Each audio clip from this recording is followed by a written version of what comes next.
Adam Lowry has signed with the Winnipeg Jets for an absolutely beautiful contract. Let's talk about it, but first, roll the intro. Here's Lemieux. The center penalty coming up. Look at Lemieux. Oh my goodness. Okay, breaking news today out of the Winnipeg Jets as we head towards expansion, the end of the season, the playoff push, the Jets contract situation, all the crazy things going on in Winnipeg Jets land. Adam Lowry gets locked up to a fantastic contract, and holy cow, is the internet abuzz. I am hearing, reading, seeing everything from why didn't Adam Lowry go ahead and stay an unrestricted free agent, make a sideways handshake deal, and come back to Winnipeg so we don't have to protect him in the Seattle Kraken draft? Nuts, whatever.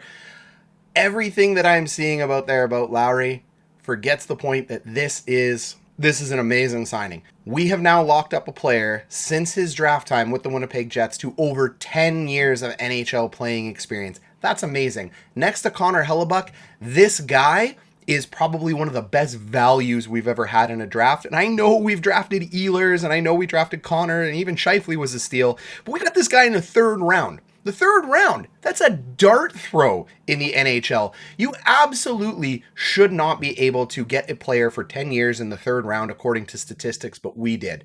We get an amazing guy in the faceoff. We get a character guy, a locker room guy that can play physical. He is really a heart and soul guy within the Jets.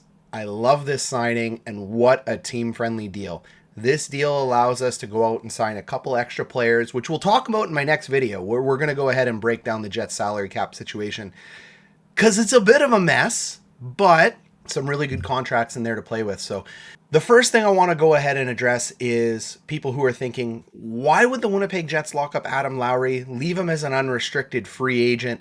Let's go into the Seattle Kraken draft, and he'll come back to Winnipeg. His dad's a coach here. No, you don't do that to a player that has been this committed to the organization. You sign him, you lock him up, you don't let him go to free agency, especially on a deal like this. He can absolutely get 4.5 out there in the open market. You lock him into your nice 5-year deal, you put him on the protected list. We go ahead, we'll deal with the expansion draft as it comes. So this is a great deal. I don't want to get into a whole bunch of stuff about his production and that. If you're not sold on Adam Lowry, I don't know what game you're watching. Next, how is this going to affect the Seattle Kraken draft? Well, luckily for you, I'm a pretty big nerd, so I've broken this down with some salary cap numbers and who I think could end up being targeted. So let's get into that now, and we'll see what Adam Lowry's contract has done to the Jets. Okay, here we go. Adam Lowry's contract with the Jets. Players that you see in green, these are players that I'm assuming are going to be locked up. I think the Winnipeg Jets are going to go 7-3-1. I do not think they're going to go 4-4-4. I think that's pretty cut and dry. If you think they're going to go 4-4, please comment down below and I will roast you, because it's not happening.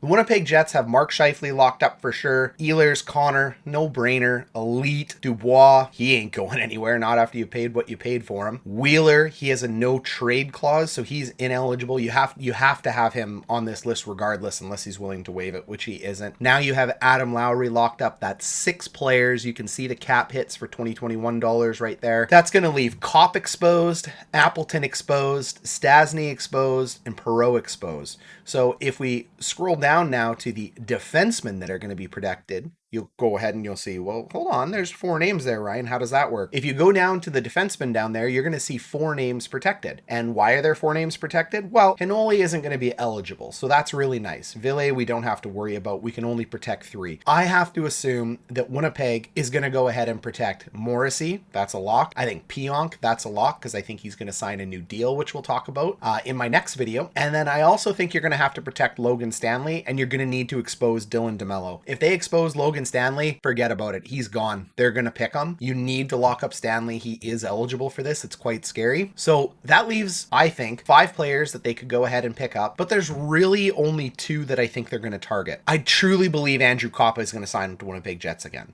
I think this is a character guy. I think he's going to get a big money deal. You can see it there. I'm saying Andrew Copp is going to get almost $5 million.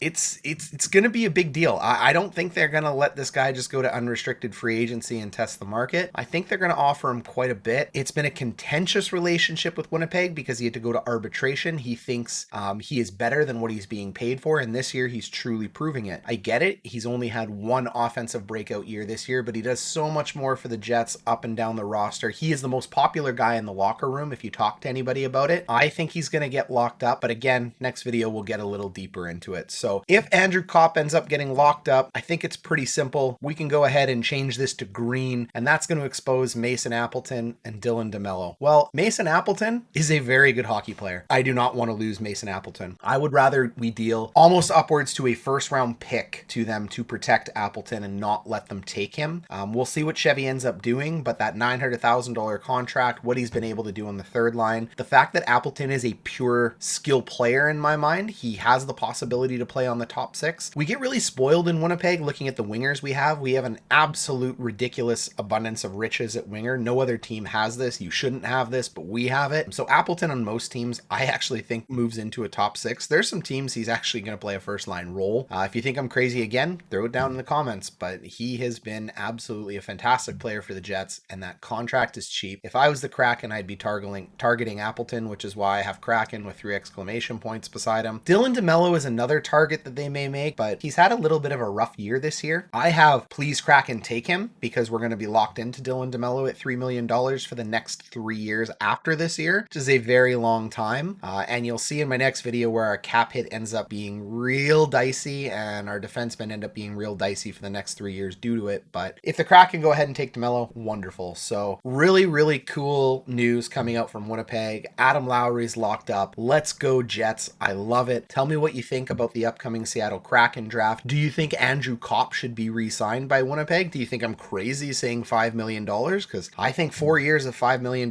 maybe 4 at 4 at worst, is what this guy is going to be worth on the open market, especially at 26, 27 years old. So let me know your thoughts down below and catch my next video, which will drop today, where we get a little bit more into the Jets cap situation, why they didn't pick up a top 4 defenseman, and what the Jets defense may look like in 2022, 2023. Thanks guys. Bye.